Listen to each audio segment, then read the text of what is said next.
Sejam todos muito bem-vindos e bem-vindas a Rocha Opções, a solidez da ciência. A seu favor, meu nome é Leandro Rocha, sou auditor federal de Finanças e Controle nas horas vagas, trader de opções, entre outras atividades. Quero te convidar para fazer parte do grupo do Telegram. No grupo você poderá ter todas as notícias sobre o canal, bem como poderá tirar dúvidas e debater sobre o mercado de opções. E você também pode assinar o Vendaval, o sistema que veio para revolucionar a venda de volatilidade. E também ter acesso às melhores oportunidades no grupo VIP. Basta você apontar a câmera do seu celular. E também quero te convidar para estar conosco no dia 15 de março, lá na B3, para juntos tocarmos o sininho. Inscreva-se aqui no link na descrição.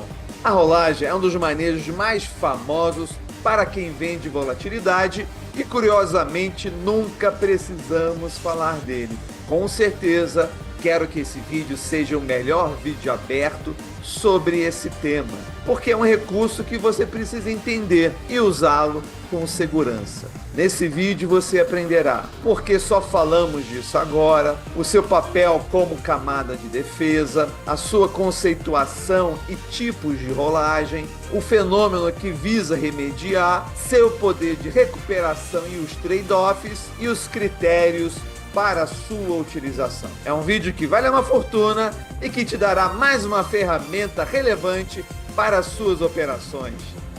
Venham comigo!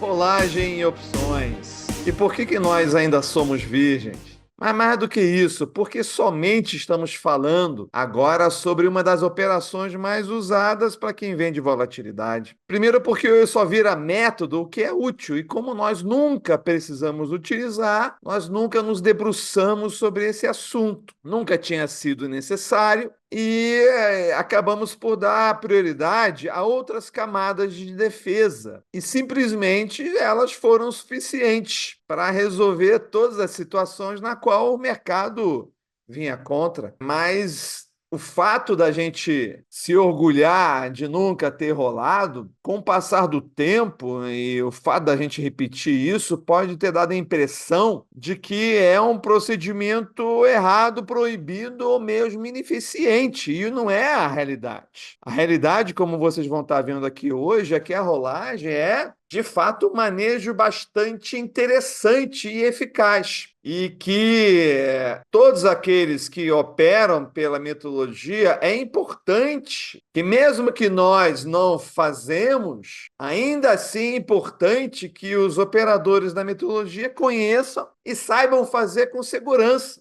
Então, a gente consegue observar aqui que a rolagem da put no tempo, ela faz parte de um rol e, normalmente, a camada de proteção organizacional do portfólio, ela geralmente já resolve, quando não os manejos posicionais. Então, a gente pode definir a rolagem para quem está chegando agora no mundo das opções como uma estratégia ou manejo na qual o investidor fecha uma posição de opção existente e, simultaneamente, abre uma nova posição de opção na mesma empresa e com o mesmo tamanho. Nós podemos dizer que tem basicamente dois tipos de rolagem, a de strike e a de vencimento, e claro, quando você faz as duas, que a gente chamaria de mista. Então, você tem aqui uma linha do tempo num determinado strike, que vai de um tempo T0 até o 0 DTE. Você tem aqui um outro strike. Quando você faz, então, o manejo dentro da mesma linha do tempo daquele vencimento, você está fazendo uma rolagem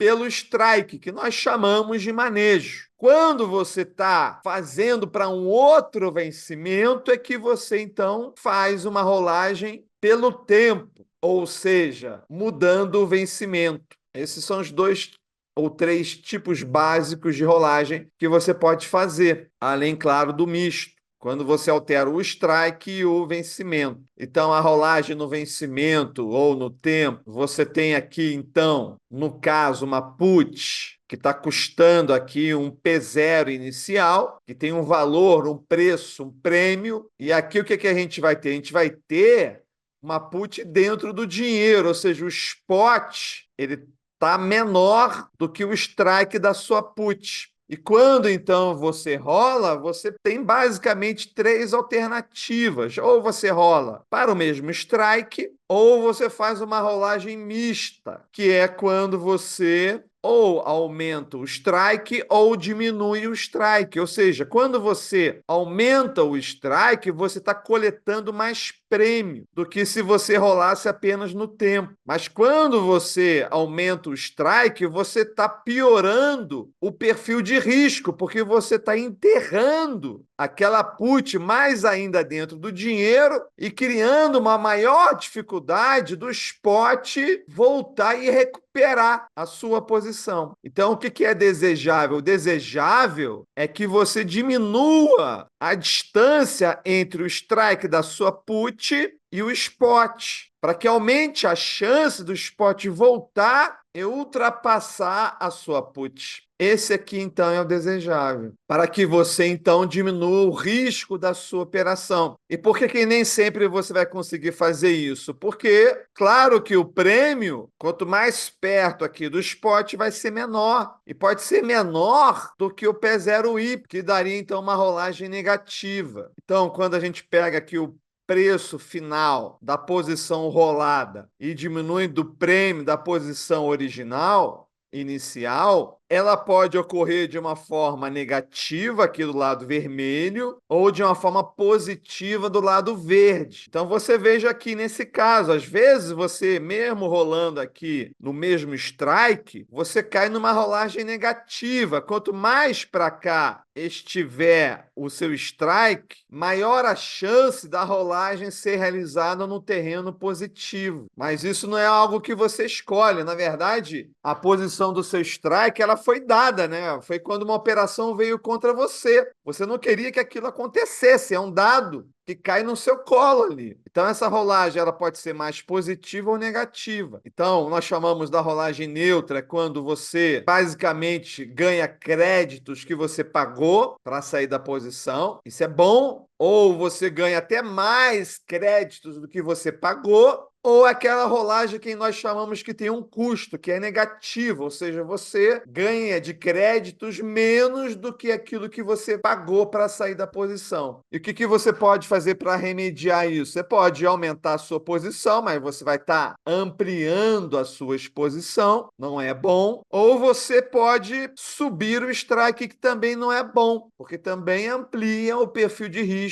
da sua operação. A boa notícia é que você, em geral, na grande parte das vezes, vai ter uma rolagem positiva. E quanto mais a taxa de juros cair, maior vai ser a chance dessa rolagem ser positiva. Uma carta que você tem na manga para você ter um conjunto de créditos que venham mais do que você paga, é você considerar o prêmio da próxima call vendida, porque quando você tem, então, uma put ITM, é como se você tivesse meio que comprado na ação, e você vai estar com a put ITM vendendo call. É como se você tivesse na famosa venda coberta, que muita gente diz que é muito seguro, mas é como se fosse isso. Você tem uma put ITM e vai vendendo call. Então, em geral, essa rolagem vai ser positiva e mais detalhes disso a gente vai estar vendo no treinamento operacional. Não dá para a gente trabalhar todas as nuances agora. Apesar de nós nunca termos oficialmente rolado em uma posição, não é a primeira vez que eu falo sobre rolagem. A primeira vez que eu falei sobre rolagem foi numa série muito interessante do Corona Crash, que é uma simulação do que teria ocorrido em um portfólio gerido pela metodologia durante o Corona Crash, aonde através de 6 ciclos, então, nós simulamos tudo que teria ocorrido lá. E lá, então, foi a primeira vez na qual falamos sobre rolagem, com algumas conclusões bastante interessantes. No Corona Crash, então, teria sido, de fato, um momento na qual a compensação entre posições vencedores e perdedores foi uma camada que foi rompida, restando, então, a de bons ativos que, inevitavelmente, se recuperarão. E foi o caso, eles, de fato, se recuperaram. Portanto, quando todos os break-evens forem rompidos,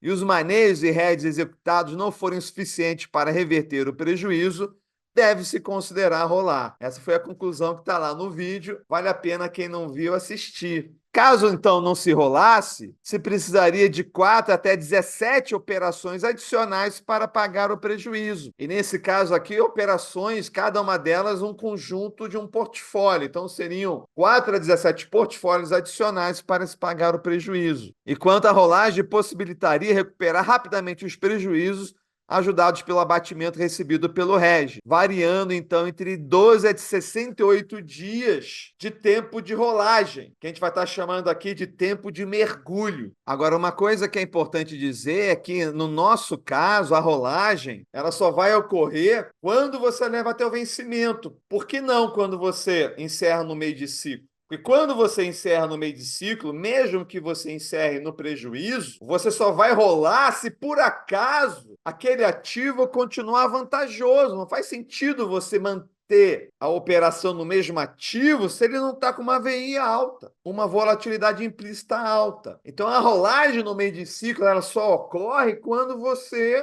tem a manutenção das condições vantajosas ainda naquele mesmo ativo, porque senão você muda de empresa, e quando você muda de empresa, você não está mais rolando. Quando a gente compara as várias estratégias, quais são aquelas que a gente está levando até o vencimento? É quando você não faz nada, quando você faz a meta de lucro, ou então meta de perda. A primeira conclusão muito impressionante é que a meta de perda não é aquela meta que vai te dar maior proteção. A gente vê isso pelo CEVA, que é as 5% piores operações, o quanto elas deram de prejuízo. Então você vê que a meta de perda, ela te dá muito mais perdas do que você ter uma meta de tempo ou uma meta mista de tempo e lucro. Quando você busca as melhores metas, você vê que há um empate de PL diário entre a meta de tempo e lucro. Mas por que você pode optar pela meta de tempo e lucro? Porque ela vai dar muito menos volatilidade. Ou seja, são operações bem mais tranquilas. Por que você gostaria de buscar pela do lucro? Porque essa pesquisa aqui do SPY, Delta 16, em 2005 até 2021, não considera os manejos. Quando você tem a meta de tempo, você já corta a operação, então você não tem muita margem para fazer manejo. É uma meta que engessa muito a sua operação. Quando você tem apenas a meta de lucro, você tem muito mais possibilidade de realizar manejos e recuperar a sua posição e aumentar o PL mais do que 1,67. Mas isso é apenas para quem já sabe operar, para quem tem muita confiança, muita experiência. Mas se você quiser, então, uma forma eficaz de você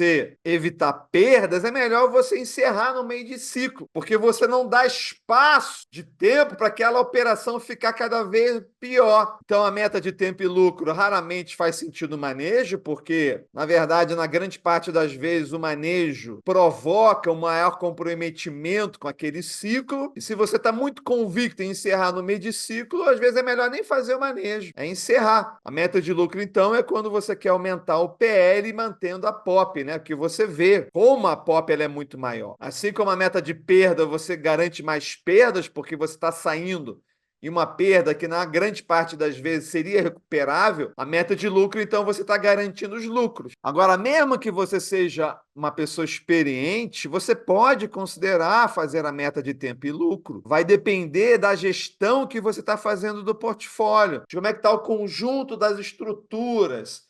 O conjunto das estruturas já está te dando um retorno, que é o que você busca, porque se ela já estiver te dando um retorno, não vale a pena você ficar brigando pelas posições. É melhor encerrar tudo lá. Agora, se o retorno não estiver sendo o que você quer, é aí então que você vai lutar pelas posições, mas isso é somente se você se garantir. Então, é essa que é a análise, né? É estar dentro de uma gestão de portfólio. Para você entender por que a rolagem pode funcionar muito bem, você tem que entender como é que funcionam as tendências dentro de um mercado, onde você tem uma tendência neutra de consolidação, ou você tem uma tendência de alta ou uma tendência de baixa. E essa tendência, que a gente poderia, numa situação normal, representar pelos pontos médios, quando você olha somente para os fundamentos, somente o movimento de compra e venda natural já faria o valor da ação variar, porque entra alguém grande comprando, comprando, comprando, sobe. Entra alguém grande vendendo, vendendo, vendendo, desce. Ou então, por acaso, naquele momento, entram muitos compradores e muitos vendedores. Ali vai em função dos fundamentos. Só que essa linha, ela pode sofrer uma perturbação. E essa perturbação pode ser um balão de ensaio, que é o governo querendo lançar uma informação na mídia para ver qual é a reação do mercado. Pode ser uma questão de rotação, aonde você tem que existe um momento na qual alguma área está sofrendo uma concentração de entrada de recurso em detrimento de outra área. Você pode ter um crash, que é um panicamento ali temporário, como a gente viu lá em 2020, que depois rapidamente se recuperou. E você pode ver o que é muito comum, que é uma manipulação mesmo, né? Especialmente nós temos observado isso ser bastante frequente, até mesmo com ações que têm maior liquidez, né? Imagina aquelas que não têm tanto, né? Onde você tem lá os tubarões querendo amassar um ativo ou suspender ele lá perto do vencimento. Essa manipulação pode ser feita de uma forma direta por eles, mexendo ali na oferta e demanda do ativo, ou mesmo através de uma notícia, que é lançada, né, para se provocar medo, pânico, enfim. Há um interesse por trás.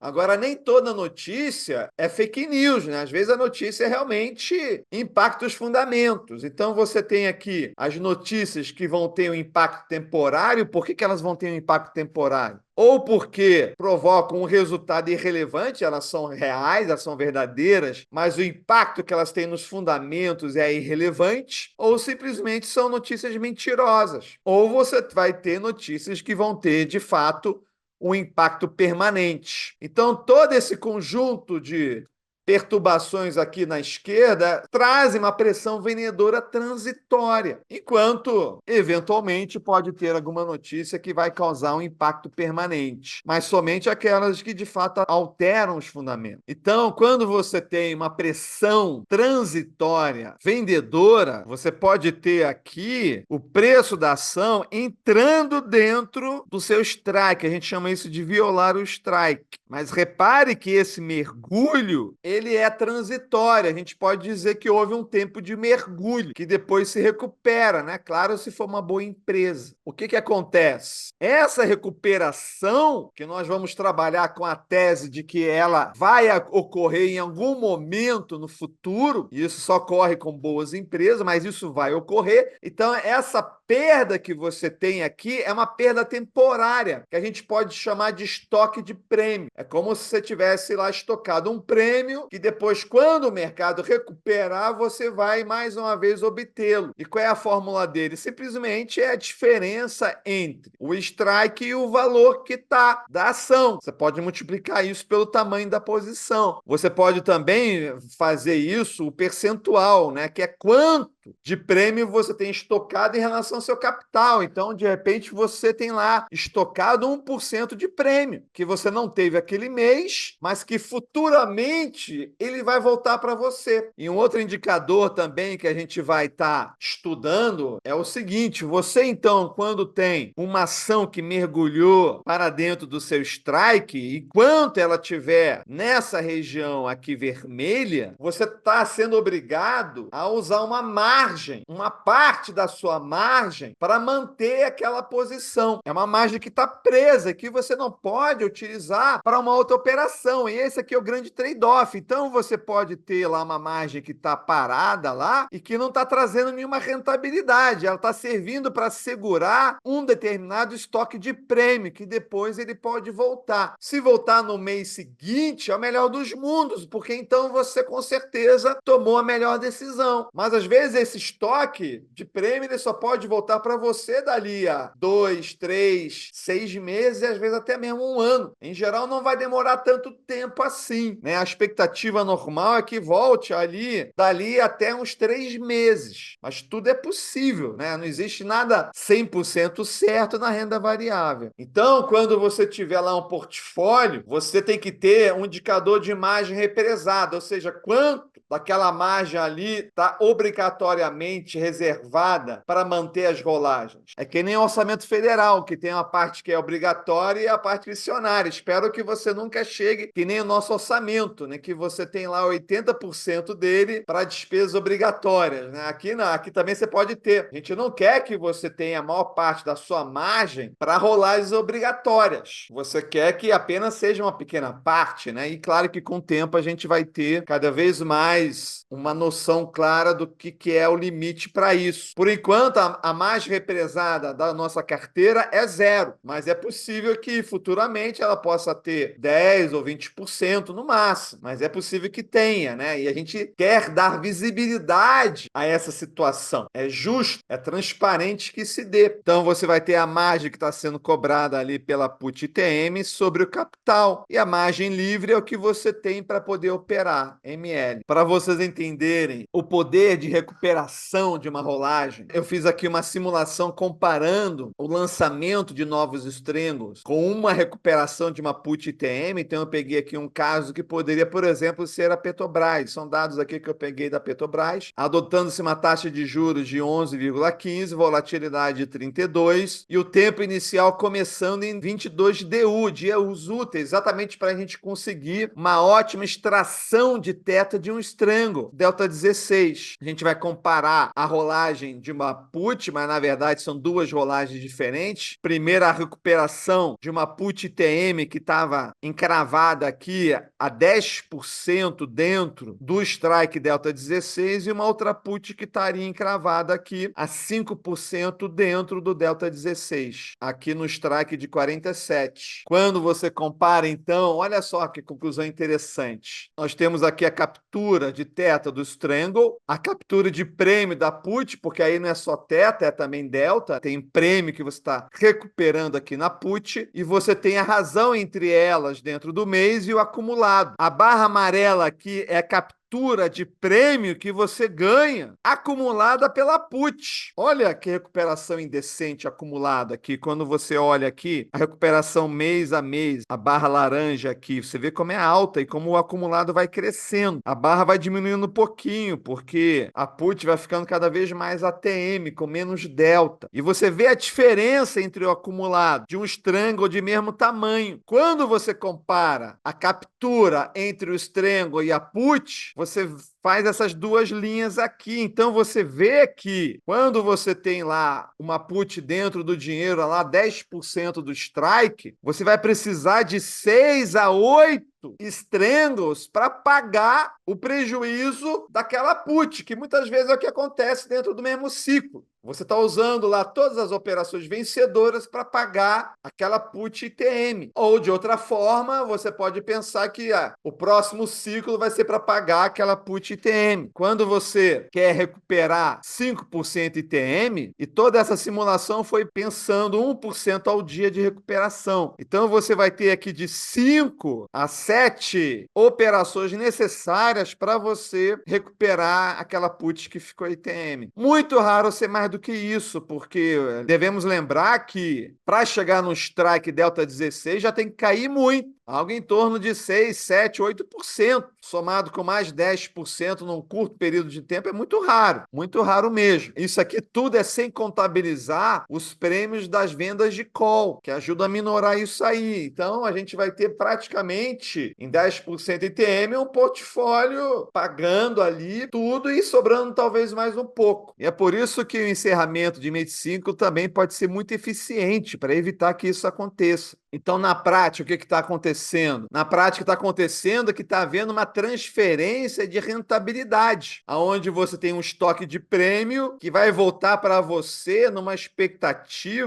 perspectiva de até 3 ciclos adiante. Porque se você soubesse que iria demorar mais do que isso, você provavelmente não rolaria. Se você rolou, é porque você tem uma perspectiva que nos próximos ciclos isso vai voltar. E em 90 e tantos % das vezes vai voltar. voltar mesmo. Eu fiz várias operações nos últimos ciclos na qual eu rolei. Eu rolei na CEMIG, rolei na Gerdau, e tudo que eu perdi um mês, no mês seguinte voltou. Mas é fácil eu cantar a vitória agora, né? Que deu certo, né? A gente nunca sabe. E é por isso que a gente tem muito cuidado ao expor o capital de terceiros. Então, um racional na qual você vai ter a paciência recompensada porque você vai ter mais tempo para estar certo. Não fica dependendo da volatilidade daquele mês. Você sabe que é um bom ativo, você sabe que ele vai recuperar. Então, é uma questão apenas de você ter um pouco mais de paciência e dar tempo para você estar certo. E é um racional que funciona muito bem. Você às vezes não precisa que o peixe morda a isca naquele mês. Você tem tempo ali. Uma hora ele vai morder. Então, até aqui você tem me visto somente falar sobre rolagem de put. Por que que eu somente falo de rolagem de put? Vamos supor que você rolou uma call aqui. Ok, deu certo, né? Porque rolou aqui. Vamos supor que seja lá no vencimento. Aí o mercado voltou. Eventualmente a sua call poderia estar aqui, né? Aí o mercado voltou e você zerou a posição. Então, a rolagem da call sempre vai dar errado? Nem sempre, sempre vai dar errado. A questão não é a call sempre dar errado. Não, é a call poder dar errado e nunca mais voltar. Porque eventualmente você pode ter rolado a call aqui. E se você rolou a call aqui, olha só o que vai acontecer, entendeu? É um risco. Então, você pode ter rolado aqui e você pode ter rolado aqui. Então, se você tem uma alternativa que vai te trazer um prejuízo eterno e crescente, que vai agravando, essa possibilidade tem que ser levada a sério. Tem que ser levada a sério. Pegamos Petrobras, que é uma empresa que está sempre subindo, mas não precisa necessariamente ser Petrobras. Pode ser, por exemplo, uma elétrica como a Copel. De repente, você rolou aqui, beleza. Passou aqui, rolou aqui, caiu, beleza. Mas e se você rolou aqui? Será que ela vai voltar? Então veja que você está jogando com a sorte, né? A gente não gosta disso. A gente não gosta de jogar com a sorte. Sabesp. Sabesp também é assim, você pode rolar aqui e recuperar, ou você pode rolar aqui e talvez nunca mais recuperar. E aí então que a gente entra no critério de rolagem, né? Que tem que haver de forma simultânea todas essas condições que estão aqui. A primeira condição é ser uma put, pelo motivo que eu acabei de explicar. Não se rola call, como princípio, né? Eventualmente você pode enxergar uma manipulação ali perto do vencimento, alguém que está socando para cima, e você tem a convicção plena que vai voltar na semana seguinte. Para você estar certo, basta que caia na semana seguinte. Basta isso. Mas você vai arriscar? Não é porque você ganha prêmio líquido que você tem que rolar. E não é porque não se ganha prêmio líquido que não se tem que rolar, tá? Então, como eu falei, são estruturas levadas até o vencimento, porque você só fecha antes por duas razões, ou por tempo ou por lucro. Em ambos casos, procuram-se empresas com melhores sinalizações. Portanto, não há rolagem, como eu já expliquei. Além do mais, a maior probabilidade de ficar ITM são as levadas até o vencimento. Então, só faz sentido você rolar que tiver ITM, porque se tiver OTM no vencimento, virou pó. E só faz sentido você rolar boas empresas. E boas empresas são somente empresas core ao risco, que são classificações que são dadas lá dentro do sistema do vendaval. Ou seja, você não vai rolar empresas atenção e muito menos empresas evite, né? Nem para você abrir nenhuma posição das empresas evite. Então, qual é a síntese de tudo que nós falamos aqui? Para quem entendeu nada, né? Só precisa entender essa síntese aqui agora. A meta de tempo é mais eficiente que a meta de perdas para evitar grandes perdas. Não haver meta de tempo, então, possibilita-se buscar a maior rentabilidade possível, mas sujeita a maiores riscos, porque você não tem o engessamento. Não é nem engessamento, aqui você não tem mais operação para manejar, porque você encerrou. Assim, seguir adiante na operação exigirá maior habilidade e conhecimento do operador, para ele buscar recuperar aquela operação, que sempre vai ser algo bastante emocionante, te garanto. Sempre se deve ter meta de tempo para ativos atenção, já que não são roláveis. Então, essa é uma conclusão lógica. Existem várias possíveis interferências exógenas, ou seja, que vêm de fora a natureza do movimento do ativo, que são temporárias. Buscar compensar esse movimento extremo somente pela queima de teta não é eficiente, já que a recuperação direcional é rentosa demais para ser ignorada. E nós vimos, então, que seriam necessários de 5 a 8 posições vencedoras para se obter o mesmo efeito de recuperação de uma rolagem. A gente não pode ignorar isso. Mas qual o problema disso? O problema disso é que você vai ficar com a margem presa. A gente não tem bola de cristal para saber se a recuperação vai vir no mês seguinte, daria 2 ou 3 ou até mais tempo. Essa que é a questão central disso tudo aí. Portanto, deve-se avaliar a rolagem da put para o mesmo strike ou menor e exercício seguinte para movimentos de queda extremos, que seria o ideal. É você ir cada vez mais diminuindo o strike. Não vai nessa, não, vou manter o strike porque eu quero ganhar mais prêmio. Não, vai diminuindo, vai diminuindo. O ideal é sempre diminuir. Não se preocupe em ganhar valor extrínseco. O que você quer ganhar aí não é valor extrínseco, é valor intrínseco. Você quer recuperar o valor intrínseco que você perdeu lá atrás. A rolagem da call não é em tese proibida, porém carrega risco objetivo de represamento de margem por tempo indefinido, bem como potencial de endividamento com contínuo agravamento. É aquilo que eu falei, você pode ter uma call que vai ficando cada vez mais enterrada dentro do dinheiro. Ao alcançar o break-even delta 16 de baixa de um ativo sólido, pressupõe-se como um movimento não natural e incompatível com a sua natureza oscilatória e dotado de alto potencial de recuperação, à exceção da interveniência de algum dado que provoque de forma permanente e relevante alteração em seus fundamentos. Então, esse parágrafo aqui é o resumo do racional da rolagem. Essa é a razão pela qual nós rolamos. A decisão de rolagem deve ser tomada no contexto de gestão de portfólio, a considerar o ativo, os motivos que perturbaram seu movimento e a rentabilidade do conjunto. É isso que tudo isso que tem que ser ponderado ali, não é uma rolagem cega. O trade-off dessa decisão está em garantir para o futuro a recuperação de todo o prêmio perdido em troca do risco de ficar com a margem presa por um tempo indefinido. Acho que ficou bastante claro isso agora. Então, são indicadores de portfólio para caracterizar o quanto de prêmio há potencial de recuperação e quanto de margem está presa, o estoque de prêmio, que nós vamos chamar de EP, e a margem represada, que queremos chamar de MR. Então, todo o portfólio ele vai ter um EP e um MR, que no caso da carteira atualmente é 0, mas pode ser que no futuro tenha algum valor. Pode ser. Com o histórico desses indicadores, poderemos estabelecer limites e valores ideais para auxiliar na tomada de decisão, porque se você já tem uma margem represada lá com rolagem, você pode ser muito mais criterioso, querer rolar um outro ativo e dar transparência e ficar cada vez mais ciente da natureza de risco a partir do momento que você vai aumentando esse MR que está aí. A consequência da rolagem é uma transferência de rentabilidade para o exercício seguinte, até ser alcançado o ciclo em que o ativo se recupera. As demais camadas de proteção até o momento foram suficientes para evitar a rolagem, mas os investidores devem estar cientes dessa possibilidade. Então tem até um aspecto psicológico nisso, né? Porque eventualmente eu tenho reparado que qualquer coisa que acontece na carteira de diferente, né? Especialmente ali para quem já conhece o operacional, assusta, né? Acha que tem alguma coisa muito errada acontecendo ali. Como nós nunca rolamos ou precisamos rolar, pode parecer para o investidor que tem alguma coisa muito ruim acontecendo, mas eu quero já dizer que está tudo bem se isso acontecer. Se nós tivermos que rolar, é normal, todo mundo rola. A Test Trade tem lives falando sobre isso. Quando eles estão operando ali para o público, o Diogo até me mandou vários vídeos ali falando isso, mostrando que a Test Live faz isso como uma coisa